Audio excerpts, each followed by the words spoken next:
Hello student, आज अपन जो topic पढ़ने जा रहे हैं फिजिक्स के अंदर वो है अपना विद्युत द्विध्रुव की निरक्ष पर विद्युत क्षेत्र की तीव्रता। प्रीवियस जो टॉपिक था अपना वो था विद्युत द्विध्रुव की अक्ष पर विद्युत क्षेत्र की तीव्रता, मतलब एक्सिस पे इलेक्ट्रिक डायपोल की एक्सिस पे इलेक्ट्रिक फील्ड कितना होता है वो अपन ने डिस्कस कर लिया प्रीवियस वीडियो के अंदर। आज अपन इस वीडियो के अंदर जो डिस्कस कर रहे हैं वो है इलेक्ट्रिक डायपोल के इक्वेटोरियल पर कितना इलेक्ट्रिक फील्ड होता है। तो सबसे पहले अपन यहाँ पे डायग्राम पे फोकस करते हैं। इसका डायग्राम जो है इसका, सबसे पहले अपन इलेक्ट्रिक डायपोल बनाते हैं। इलेक्ट्रिक डायपोल के अंदर क्या होता है, दो चार्जेज होते हैं, -q +q, सेम मैग्नीट्यूड और अपोजिट नेचर के होते हैं। दोनों के बीच की जो डिस्टेंस कंसिडर कर ली अपन ने 2d। इन दोनों की जो इक्वेटोरियल लाइन है, इक्वेटोरियल लाइन कौन सी होती है इसकी, ये वाली। इससे r डिस्टेंस पे कोई पॉइंट P लेते हैं, यहां पर अपने को इलेक्ट्रिक फील्ड निकालना है इक्वेटोरियल पे। तो यहाँ पे अपन एक टेस्ट चार्ज रख देते हैं +q0, यहाँ पे अपन इलेक्ट्रिक फील्ड निकालेंगे। तो सबसे पहले इसके अंदर देखते हैं अपन, ये -q चार्ज इलेक्ट्रिक फील्ड की डायरेक्शन के लिए ये -q इस +q0 को अपनी तरफ अट्रैक्ट करेगा। तो इलेक्ट्रिक फील्ड की डायरेक्शन होगी, फोर्स की जो डायरेक्शन होती है वो इलेक्ट्रिक फील्ड की डायरेक्शन होती है ये पॉइंट A, ये पॉइंट B। E की डायरेक्शन इधर होगी और यहां पर जो B पॉइंट पे जो +q चार्ज है वो इस +q0 को रिपल करेगा इधर, लाइन ज्वाइनिंग टू चार्जेज इधर EB, ये EB वेक्टर हो गया अपना।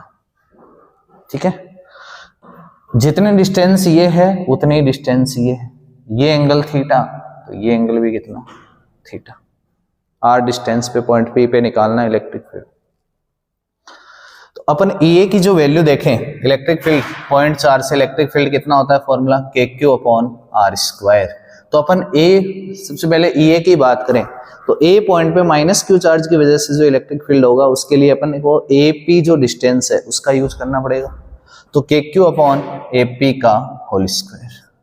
सेम इसी तरीके से B पॉइंट पे जो +q चार्ज है उसकी वजह से P पॉइंट पर इलेक्ट्रिक फील्ड EB कितना होगा, KQ/BP का होल स्क्वायर।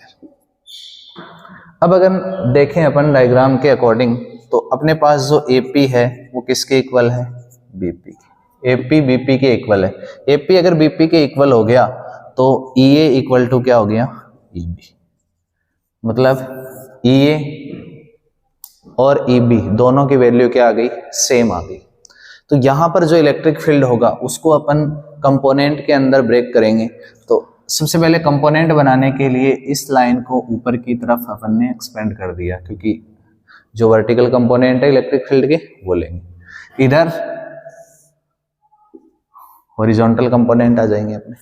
ठीक है, तो यहाँ पर EA के भी दो कंपोनेंट बनेंगे, EB के भी दो कंपोनेंट बनेंगे। कंपोनेंट बनाने के लिए अपन परपेंडिकुलर ड्रॉ कर देते हैं, इसके ऊपर और इसके ऊपर और इसके ऊपर। ये एंगल थीटा है तो ये एंगल भी थीटा होगा, और ये थीटा है तो ये भी कितना होगा, थीटा। ठीक है, और ये अगर एंगल थीटा है तो ये भी थीटा और ये भी कितना होगा, थीटा।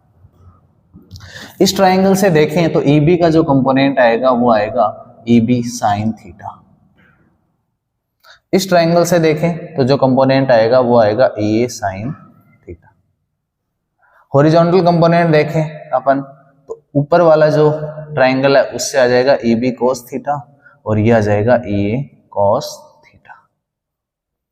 ठीक है, अब EA और EB दोनों मैग्नीट्यूड में सेम है, तो EA sin थीटा और EB sin थीटा दोनों एक ही लाइनिंग पे हैं, तो दोनों एक दूसरे को क्या कर देंगे, कैंसिल। और बिंदु P पे, पॉइंट P पे जो इलेक्ट्रिक फील्ड होगा वो cos थीटा कंपोनेंट की वजह से होगा। तो पॉइंट P पे जो रिजल्टेंट इलेक्ट्रिक फील्ड होगा अपना, रिजल्टेंट इलेक्ट्रिक फील्ड, परिणामी विद्युत क्षेत्र कितना होगा वो होगा EA cos theta plus EB cos theta. Since EA की वैल्यू क्या है, EB के इक्वल है, तो इसको अपन लिख सकते हैं EA cos theta plus EA cos theta 2EA cos theta, equation 1। अब EA की वैल्यू कितनी है, EA की वैल्यू है KQ/AP का whole square into cos theta. अब फ्रॉम फिगर के अंदर चले जाओ, डायग्राम के अंदर क्या है, डायग्राम के अंदर अपने को एक तो cos थीटा निकालना है। cos थीटा निकालने के लिए अपन ये ट्राइंगल लेंगे, इसको पॉइंट ए ओ कंसिडर कर लेते हैं।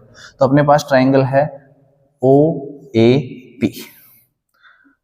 OAP के अंदर अगर देखें cos थीटा निकालें, cos थीटा होगा बेस अपॉन हाइपोटेनियस। बेस कितना है, ये टोटल 2D है तो ये D है।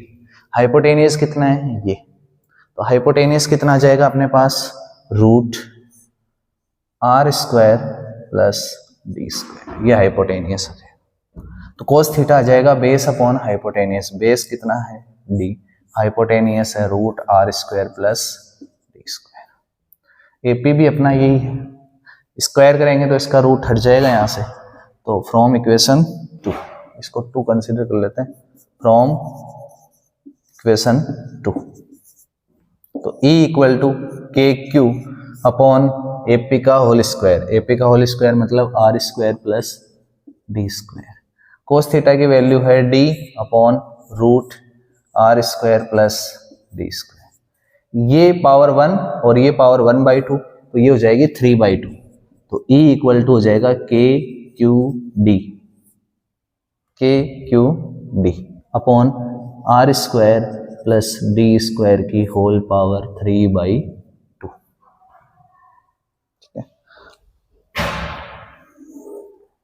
KQD upon R square plus D square की होल पावर 3/2।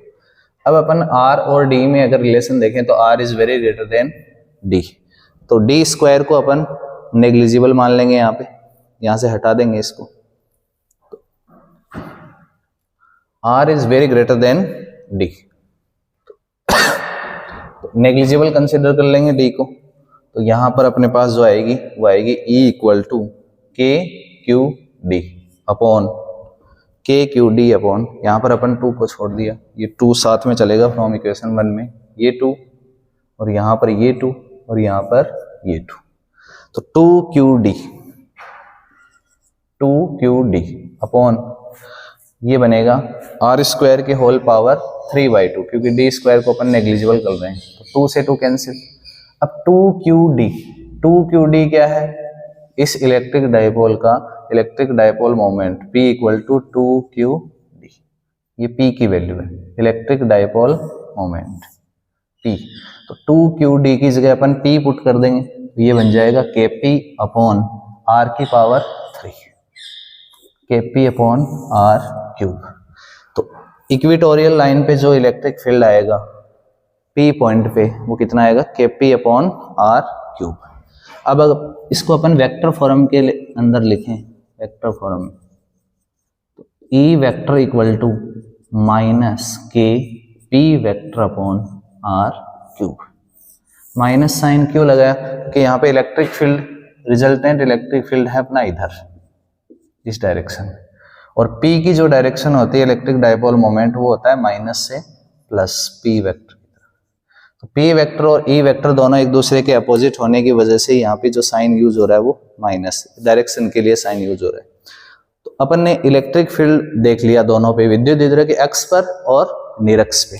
अक्ष पे कितना आया था, अक्ष पर आया था अपना E एक्सिस पे 2KP अपॉन R क्यूब आया, और निरक्ष पे कितना होता है, KP अपॉन R क्यूब। तो अपने से कई बार क्वेश्चन में पूछ लिया जाता है कि अक्ष और निरक्ष का जो इलेक्ट्रिक फील्ड का जो रेशियो है वो कितना होता है। तो अगर देखे जाए इन दोनों फॉर्मूले से कंपेयर करें, तो अक्ष पर 2 गुना निरक्ष से क्या आता है, ज्यादा आता है। अक्ष पर 2 गुना ज्यादा है निरक्ष से विद्युत क्षेत्र। तो अगर रेशियो की बात करें तो दोनों का जो रेशियो आता है वो आता है 2:1। तो विद्युत द्विध्रुव की अक्ष और निरक्ष पर विद्युत क्षेत्र की तीव्रताओं का जो अनुपात होता है वो होता है 2:1। तो ये था आज का अपना टॉपिक, विद्युत द्विध्रुव की निरक्ष पर विद्युत क्षेत्र की तीव्रता। Thank you.